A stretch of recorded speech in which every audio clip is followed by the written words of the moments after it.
이것도 좋아 보이고 또 저것도 좋아 보여서 무엇을 살지 한참 서성이다가 결국 아무것도 사지 못하고 내려놓을 때가 있습니다. 옷을 고를 때나 신발을 고를 때나 전자제품을 고를 때 무엇을 살지 망설일 때가 있습니다. 작은 선택 앞에서도 우리는 이렇게 머뭇거릴 때가 있습니다. 근데 문제는 이런 머뭇거림이 물건을 고르는 것에서 끝나지 않는다는 것입니다. 우리 신앙에도 이런 머뭇거림이 있습니다. 하나님을 믿는다고 하면서도 마음 한쪽에서는 여전히 세상의 것을 붙잡고 있는 것은 아닌지, 또 주일에는 예배당에 있지만 월요일부터 세상의 기준대로 살아가고 있는 것은 아닌지 돌아보아야 합니다. 오늘 본문의 배경이 되는 이스라엘도 그랬습니다. 그들은 여호와 하나님을 완전히 버린 것은 아니었지만 동시에 바알과 아세라도 놓지 못하고 있었습니다. 이런 이스라엘 백성 앞에 하나님의 사람 엘리야가 나타나서 갈멜산에서 결단을 촉구합니다. 오늘 말씀을 통해 믿음과 현실 사회에서 살아가는 우리에게 하나님께서 무엇을 원하시는지 함께 나누기를 원합니다. 첫째, 머뭇거림을 멈추고 하나님께 마음을 확정해야 합니다. 우리가 마음을 정하지 못할 때 머뭇거리게 됩니다. 하지만 우리가 누구를 섬길지 머뭇거려서는 안 됩니다. 우리 마음을 여호와 하나님께로 정해야 합니다. 엘리야의 선포로 이스라엘에 3년 동안 비가 오지 않았습니다. 온 땅에 가뭄이 들었습니다. 이로 인해 아합은 엘리야를 잡으려고 했습니다. 3년이 지나고 엘리야는 아합을 찾아갑니다. 그리고 온 이스라엘과 바알과 아세라 선지자들을 갈멜산으로 모으라고 합니다. 엘리야가 이렇게 요구한 것은 누가 진짜 하나님이신지 가리기 위해서입니다. 우상들을 섬기는 사람들은 바알이 풍요와 비를 준다고 믿었습니다. 아합과 이세벨은 북이스라엘에서 여호와 선지자를 진멸하고 바알과 아세라 선지자들을 후원했습니다. 그런데 3년 동안 비가 오지 않았습니다. 오히려 아합은 엘리야를 원망합니다. 이런 상황에서 엘리야는 누가 참 하나님이신지 갈멜산에서 증명하고자 했습니다. 아합은 엘리야가 요구한 대로 이스라엘 백성들을 다 모으고 또 바알과 바알 선지자들을 갈멜산으로 불렀습니다. 이때 엘리야가 이스라엘 백성들에게 말하기를 너희가 어느 때까지 둘 사이에서 머뭇하려느냐라고 합니다. 21절 말씀 같이 한번 읽습니다. 엘리야가 모든 백성에게 가까이 나아가 이르되 너희가 어느 때까지 둘 사이에서 머뭇하려느냐. 여호와가 만일 하나님이면 그를 따르고 바알이 만일 하나님이면 그를 따를지니라 하니 백성이 말 한마디도 대답하지 아니하는지라. 엘리야는 이스라엘 백성들에게 누구를 섬길 것인지 선택하라고 합니다. 만일 여호와가 하나님이면 그를 따르고 바알이 만일 하나님이면 그를 따르라고 하였습니다. 그런데 백성들은 말 한마디도 대답하지 않습니다. 만일 여호와 하나님을 그들이 믿는다면 네, 알겠습니다. 우리가 여호와 하나님을 믿겠습니다 라고 대답을 해야 되는데 아무 말도 하지 않는 거예요. 침묵했습니다. 이스라엘 백성은 누가 참 하나님이신지 결정하지 않고 있는 것입니다. 이것이 이스라엘 백성의 믿음의 상태였습니다. 이스라엘 백성은 여호와 하나님과 언약을 맺었습니다. 여호와 하나님께서 그들의 하나님이 되시고 이스라엘 백성은 하나님의 백성입니다. 그런데 이스라엘 백성은 양다리를 거치고 있습니다. 여호와 하나님을 믿지 않는 것은 아니지만 바알과 아세라도 섬겼습니다. 이방신을 섬기는 사람들의 특징은 뭐냐면 다신론, 여러 신을 한꺼번에 섬깁니다. 우리나라도 보면 점집이나 무당집 가보셨어요? 점집이나 무당집 가보셨어요? 네. 제 친구가 엄마가 점쟁이여서 전 어렸을 때 거기 가본 적이 있는데 벽에 보니까 희한한 사진들이 많아요. 다 붙여놨어요. 그 신들을 다 섬긴다는 거예요. 하나가 아닙니다. 이 신도 섬기고 저 신도 섬기고 좋다는 신은 다 섬깁니다. 하지만 여호와 하나님께서는 이것을 원치 않으십니다. 여호와께서는 유일하신 하나님이십니다. 여호와께서는 여호와 하나님과 다른 신을 함께 섬기는 것을 용납하지 않으십니다.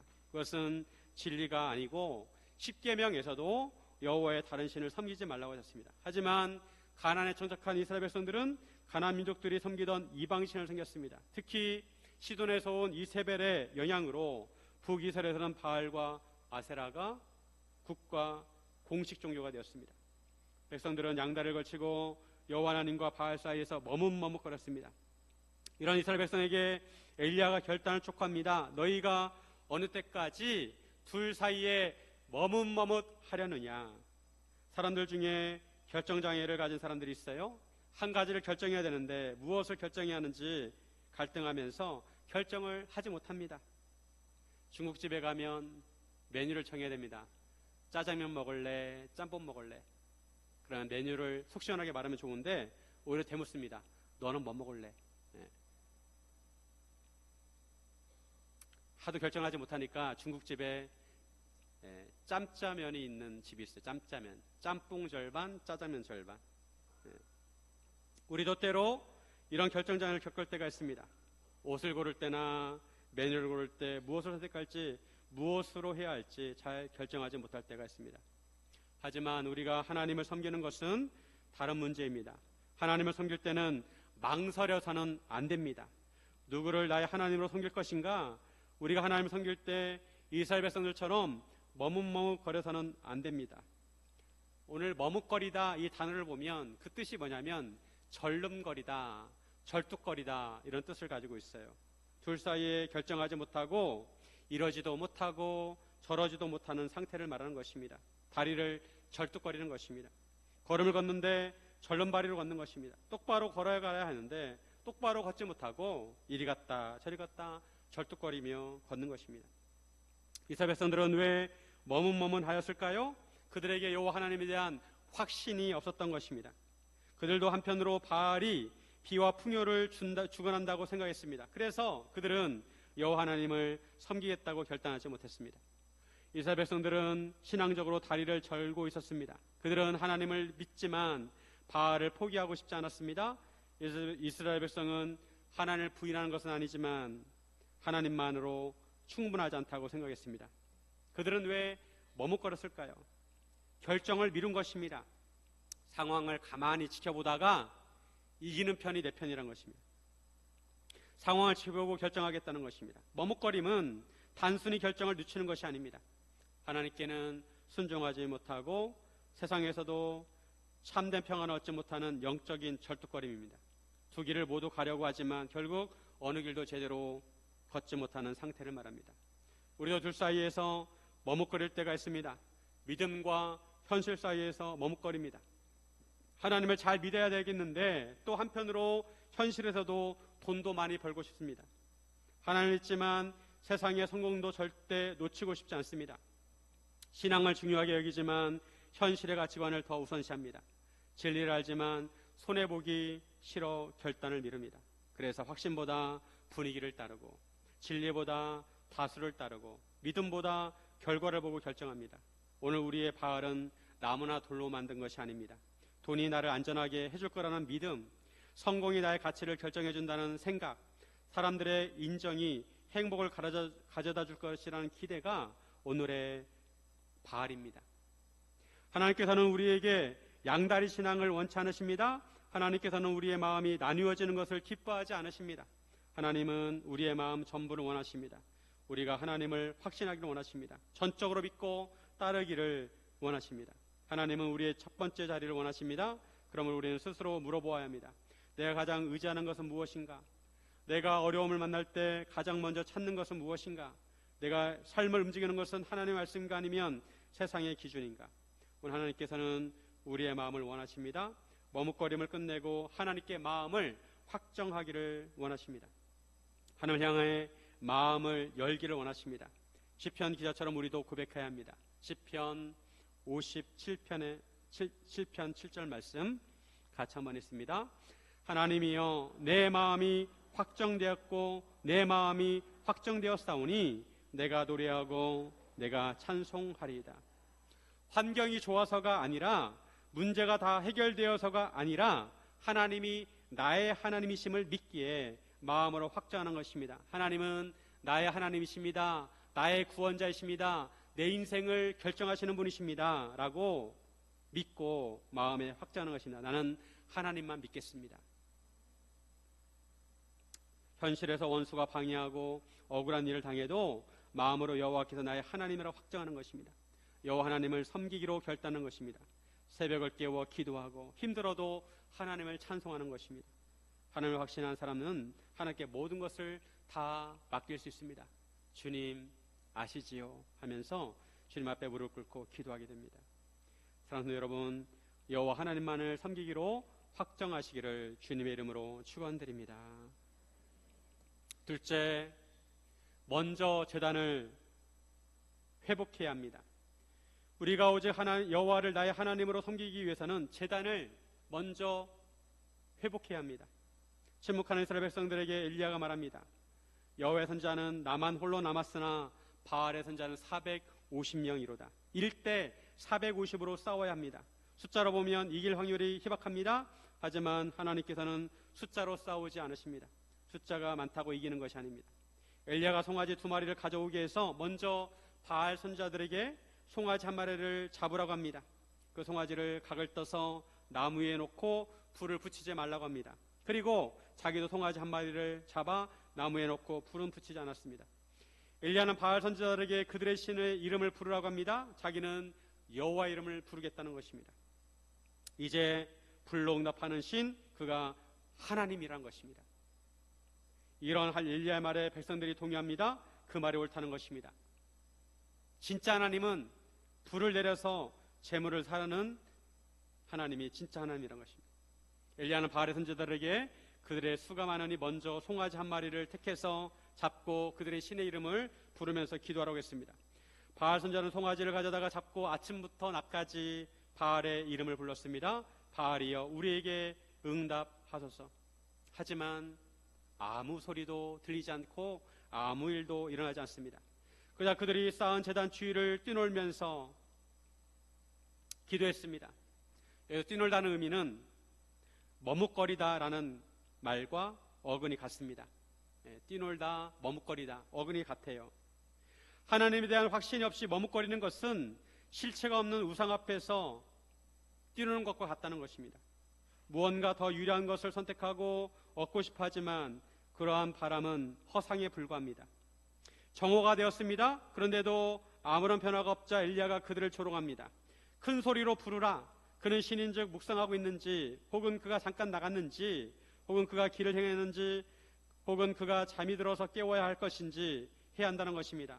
기도를 응답하지 않는 바알이 응답하도록 큰 소리로 더 부르라는 것입니다. 그럼에도 응답이 없자 그들은 자해합니다.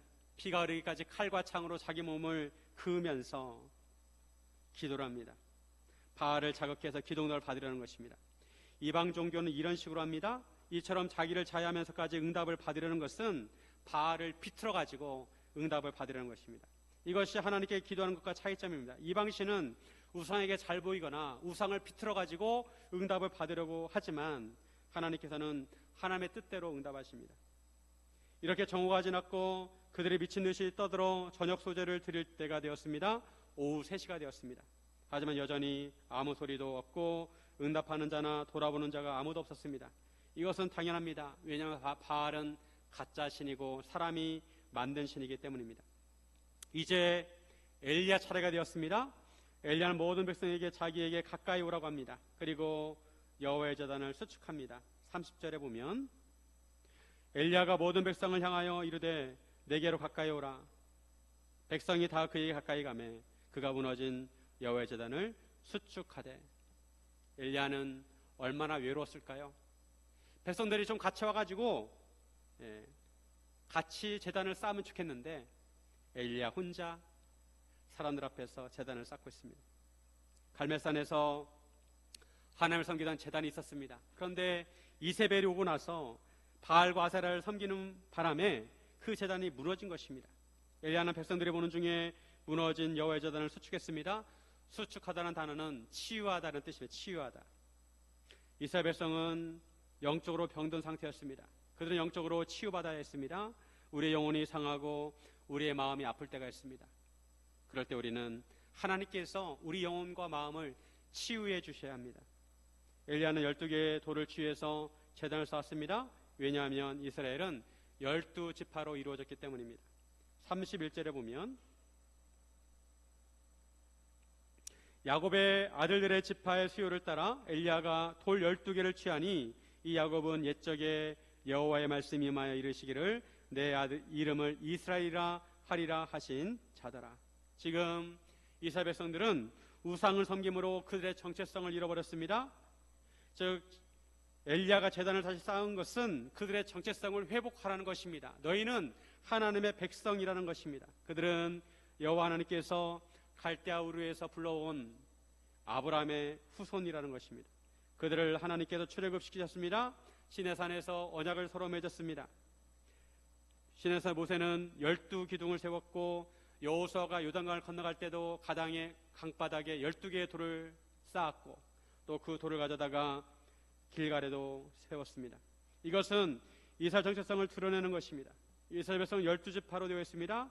그리고 이스라엘은 하나님께서 지어주신 야곱의 이름이 바로 이스라엘입니다.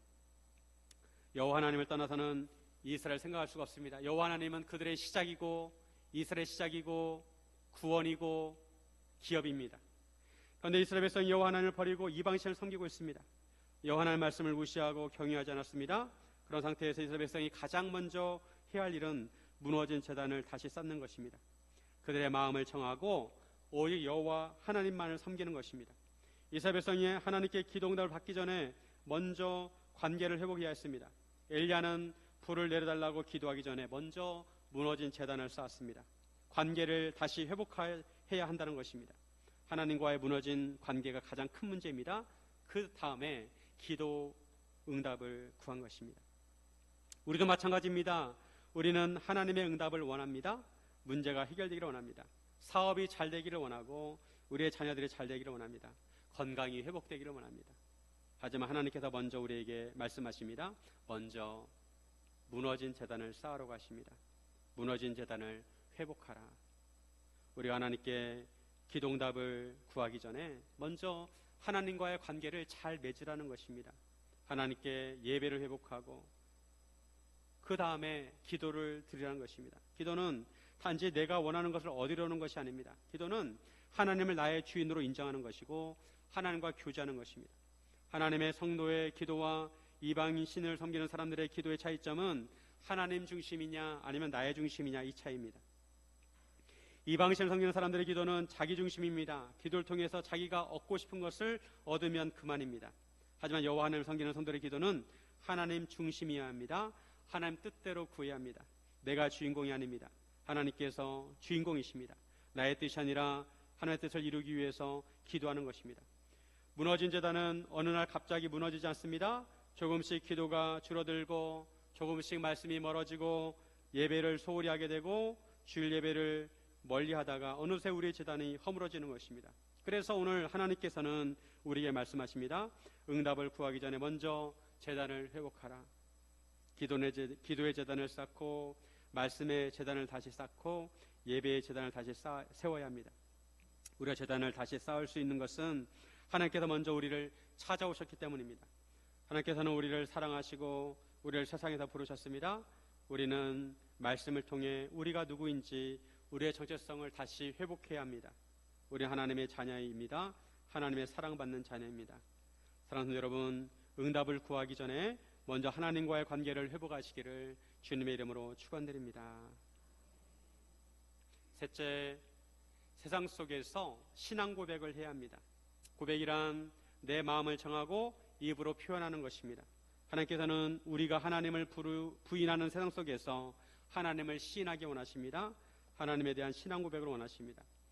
엘리야는 여호와의 이름을 의지하여 12개의 돌로 제단을 쌓았습니다. 그리고 곡식종자 2쏴를 들만한 도랑을 제단 주변에 고랑을 쳤습니다. 그리고 나무를 버리고 송아지에 각을 떠서 나무 위에 놓고 4개의 물 항아리에 물을 채우다가 번제물과 나무 위에 부으라고 했습니다. 이것을 3번 반복합니다. 그러자 물이 제단으로 두루 흐르고 도랑에도 물이 가득 찼습니다. 지금 누가 진짜 하나님인지 대결을 하고 있습니다. 진짜 하나님은 불을 내리시는 분이 진짜 하나님이십니다. 그러면 불이 잘 붙게 해야 하는데 제단에 불쏘시개나 마른 이파리를 놓는 것이 아닙니다. 오히려 반대로 합니다. 물을 갖다 부으라고 해서 흠뻑 적겠습니다.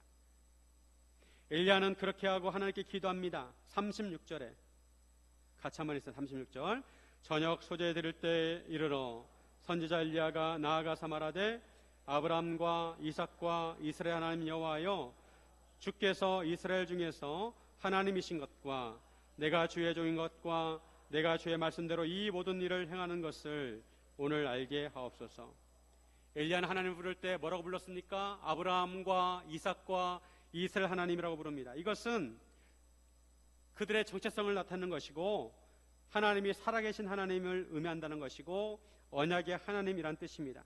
여호와께서 모두를 찾아오셔서 자신을 소개합니다. 나는 내 조상의 하나님 아브라함과 이삭과 야곱의 하나님이라고 하셨습니다. 하나님께서는 아브라함과 이삭과 이스라엘에게 언약을 주셨고 그 언약을 그대로 이루셨습니다. 엘리야는 하나님께 기도하기를 주께서 이스라엘 중에서 참 하나님이신 것과 자신이 주의 종인 것과 자기가 주의 말씀대로 이 모든 일을 행하는 것을 사람들에게 알게 해달라고 하였습니다. 이스라엘의 기도 제목은 단순히 불이 내리기를 원한 것이 아니라 그것을 통해서 이스라엘 백성들이 제발 영적으로 깨어나기를 기대했던 것입니다. 지금 이스라엘 백성들은 누가 참 하나님이신지 알지 못합니다. 확신이 없습니다. 그들에게 여호와께서 참 하나님이신 것을 알게 해달라는 것입니다. 즉 마음을 정하고 하나님을 온전히 섬기게 해달라는 것입니다. 바알은 가짜 신이라는 것을 깨닫게 해달라는 것입니다. 그리고 북이스라엘에서 지명수비자인 자신이 여호와의 종이고 자신은 하나님의 말씀대로 행하는 것을 알게 해달라고 했습니다. 온 천지가 바알과 아세를 섬기고 있기 때문에 여호와를 섬기는 엘리야가 죄인이 되었습니다. 여호와의 제단을 혼자 세우고 있습니다. 하지만 이것은 비정상입니다. 오히려 여호와 하나님을 섬기는 엘리야가 정상이고 그가 참모습입니다. 엘리야는 하나님께 응답해 달라고 합니다. 그래서 이스라엘 백성이 주하는 여호와가 하나님이신 것을 알고 주께로 돌아오게 해달라고 간구한 것입니다. 그러자 여호와의 불이 하늘에서 내려가지고 번제물을 태우고 그것뿐만 아니라 나무와 돌과 흙을 다 태우고 심지어 도랑의 물까지 핥았습니다. 얼마나 불이 강력하면 물까지 다 핥아버렸습니다. 여호와 하나님께서 불을 내리셔서 엘리야 기도를 응답하신 것입니다. 바알은 비와 번개의 신입니다. 그러면 바알이 번개를 내려가지고 태워야 되는데 아무 응답이 없습니다. 그런데 엘리야가 기도하자 여호와께서 응답하셔서 불을 내리셔서 재물을 사르셨습니다. 이것은 여호와께서 그 재물을 받으셨다는 것입니다. 엘리야가 제단에 물을 부으라고 한 것은 이것이 속임수가 아니라 속여 산 것이 아니라 진짜로 하나님께서 분명히 하신 것을 나타내기 위한 것입니다. 바알 선자들은 바알에게 구할 때 아주 요란하게 구했습니다. 제단을 돌기도 하고 뛰놀기도 하고 자기 몸을 피를 내가며 자해하며 구했습니다. 아침부터 오후 3시까지 적어도 6시간 구했습니다. 그런데 아무 응답이 없습니다. 하지만 엘리야는 아주 단순하게 구합니다. 여호와 하나님의 이름을 부르고 응답해달라고 합니다. 요란하지 않습니다. 자신을 자해하지 않았습니다. 하나님의 뜻에 맞게 구했습니다. 하나님의 영광을 위해 구했습니다. 그랬을 때 여호와께서 불을 내리셔서 응답하셨습니다. 이런 것을 보면 기도를 얼마나 오래 하느냐, 어디서 하느냐 이것도 중요하지만 하나님께서 마음을 보신다는 것입니다. 기도하는 사람의 그 마음, 기도할 때 진정성이 중요하다는 것입니다. 하나님께 기도할 때 진실한 마음으로 겸손하게 기도하면 하나님께 그 기도를 응답하신다는 것입니다. 불이 내려와서 제단을 사르는 광경을 보고 모든 백성이 엎드려서 경배합니다. 여호와 그는 하나님이시로다. 여호와 그는 하나님이시로다. 처음에 머뭇거렸던 백성들이 그들의 입으로 하나님을 시인합니다. 그는 여호와 그는 하나님이시로다. 참 하나님은 바로 여호와이시라는 것입니다. 엘리야는 그들에게 바알의 선지자를 잡으라고 했습니다. 한 명도 도망가지 못하게 하라고 합니다. 엘리야는 그들을 기돈 시내로 데려가서 거기서 죽였습니다. 이것은 하나님의 율법에 의한 것입니다. 신명기 13장에 보면 이방을 신을 섬기는 사람을 진멸하라고 했는데 고대 이스라엘은 신정국가이기 때문에 가능했습니다. 오늘날 그대로 따라하면 안 됩니다.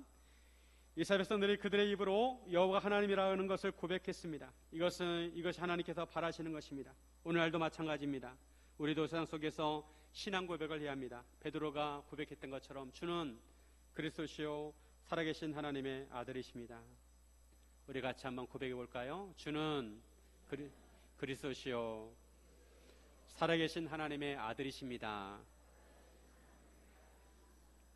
베드로가 이런 고백을 했을 때 예수님이 얼마나 기뻐하셨는지 칭찬하셨습니다. 예수님께서는 우리가 세상 속에서도 이런 신앙 고백을 하기 원하십니다. 우리가 살아가고 있는 시대는 초대교회와 분위기가 비슷합니다. 초대교회는 핍박하던 시대예요. 교회를. 오늘날도 한국교회는 신뢰도가 바닥입니다. 그래서 사람들에게 나 교회 다니는 사람입니다 이렇게 하면 좋은 말이 안 나와요. 근데 그래서 우리가 밥 먹을 때 기도해야 되잖아요. 식기도. 그걸 보고 우리가 식기도를 하게 되면 사람들이 내가 교회 다니는 걸 알게 됩니다. 이것을 드러내지 않기 위해서 어떤 사람은 식기도를 하지 않거나 식기도를 아주 간단하게 합니다. 수저를 집으라고 하는 것처럼 이렇게 하면서 감사합니다 하고 이렇게. 하지만 예수님께서 말씀하시기를 누군지 사람들 앞에서 예수님을 시인하면 나도 하나님 아버지 앞에서 그를 시인할 것이고, 누군지 예수님을 부인하면 예수님께서도 하나님 아버지 앞에서 그를 부인한다고 하셨습니다. 신앙 고백은 교회 안에서만 하는 것이 아닙니다. 갈멜산에는 엘리야 혼자만 있었던 것이 아니라 아합도 있었고 바알 선지자도 있었고 백성들도 있었습니다. 다시 말하면 모든 사람이 보는 가운데 공개된 자리에서 백성들이 고백한 것입니다. 여호와 그는 하나님이시로다. 이것은 단순한 입술의 고백이 아니라 삶의 방향을 바꾸는 결단입니다. 오늘도 하나님께서는 우리가 예배당 안에서만 하나님을 인정하는 사람이 아니라 세상 속에서도 하나님을 인정하는 사람이 되기를 원하십니다. 교회에서는 잘하지만 직장에서는 신앙을 숨기고 가정에서는 말씀대로 살지 못하고 친구 앞에서는 예수님을 말하지 못한다면 우리는 아직 갈멜산 이전의 백성들과 크게 다르지 않습니다. 신앙 고백은 입술에서 끝나는 것이 아니라 삶으로 이어져야 합니다. 초대교회 시대의 그리스도인들은 황제 앞에서 향을 피우면서 가이사, 즉 황제는 주님이다 이렇게 고백을 한마디 해야 했습니다. 이 한마디를 하지 못하면 핍박이 왔습니다. 그런데 초대교회 성도들은 그 한마디를 하지 않고 주는 예수 그리스도는 주님이라고 고백을 했습니다. 그로 인해서 재산을 잃고 가족과 헤어지고 감옥에 갇히고 심지어 순교를 당했습니다. 세상 그들의 생명을 빼앗아 갔지만 그들의 신앙 고백은 빼앗지 못했습니다. 오늘 우리의 신앙 고백은 순교까지 요구하진 않습니다. 그러나 세상의 눈치를 보느라 예수 믿는 사람이라는 사실자 숨기고 살아간다면 우리는 너무 쉽게 침묵하고 있는 것입니다. 우리가 신앙 고백을 해야 구원을 받습니다. 마음으로 예수님을 시인하고 입으로 고백해야 구원을 받습니다. 로마서 10장 9절 같이 한번 읽습니다. 내가 만일 내 입으로 예수를 주로 시인하며 또 하나님께서 그를 죽은 자 가운데서 살리신 것을 내 마음에 믿으면 구원을 받으리라. 마음으로 예수님을 믿고 입으로 고백해야 구원을 받는다는 것입니다. 우리 예수님을 입으로 시인하고 마음으로 믿어야 하고 생활 속에서 예수님을 인정해야 합니다. 신앙 고백은 거창한 일에서 시작되지 않습니다. 예수님의 제자로 직장에서 정직하게 일하고 손해를 보더라도 하나님을 생각해서 진실을 선택하고 이것이 신앙 고백입니다. 용서하기 어려운 사람을 내가 예수님 믿기에 용서하는 것이 신앙 고백입니다. 여호와 하나님께서는 불을 내리셔서 제단을 사르는 것은 죄에 대한 심판입니다. 죄에 대한 심판. 불이 제단의 모든 것을 사른 것은 하나님의 거룩함을 나타내는 것입니다. 사실 그 불이 우리에게 떨어져야 합니다. 하지만 예수님께서 십자가에서 그 불을 받으셨습니다. 예수님께서 우리를 대신해서 심판을 받았습니다. 대신에 우리는 은혜를 받았습니다. 우리가 입으로 예수님을 인정하고 고백할 때, 신앙 고백할 때 그 은혜가 우리에게 임하게 될 것입니다. 하나님께서는 우리에게 심판의 불 대신에 성령의 불을 주셨습니다. 성령의 불로 우리 죄를 깨끗하게 씻어 주셨습니다. 오늘은 맥주 감사 주일입니다. 우리가 하나님께 감사를 올려드려야 합니다. 근본적인 감사. 하나님이 나를 구원해 주신 것에서 감사하고, 나에게 영역간의 강건함을 주셔서 걸어다니게 하신 것도 감사하고, 가정을 주신 것도 감사하고, 관점을 바꿔서 감사하시기 바랍니다. 아픈 것도 감사하고. 아픈데 어떻게 감사해요? 아픈 것도 살아있으니까 아픈 거예요. 그죠? 살아있으니까 아픈 거예요. 싸우는 것도 감사해요. 왜냐하면 싸울 대상이 있으니까. 싸울 대상이 없이 섬에서 무인도에서 혼자 산다고 한번 생각해 보세요. 얼마나 외롭겠어요. 싸울 대상도 있는 것도 감사해요. 그러면 사랑하는 여러분, 여러분은 여전히 우리의 믿음과 현실 사이에서 살아갑니다. 하나님께서 먼저 언약을 맺어주셨기에 우리가 하나님을 선택할 수 있습니다. 우리가 제단을 세우기 전에 하나님께서 먼저 우리를 찾아오셨습니다. 우리가 하나님을 신하기 전에 예수님께서 먼저 우리를 위해 십자가를 지셨습니다. 사랑하는 여러분, 우리를 사랑하셔서 자기 아들까지 내어주신 하나님을 온전히 신뢰하고 믿음으로 사시기를 주님의 이름으로 축원드립니다.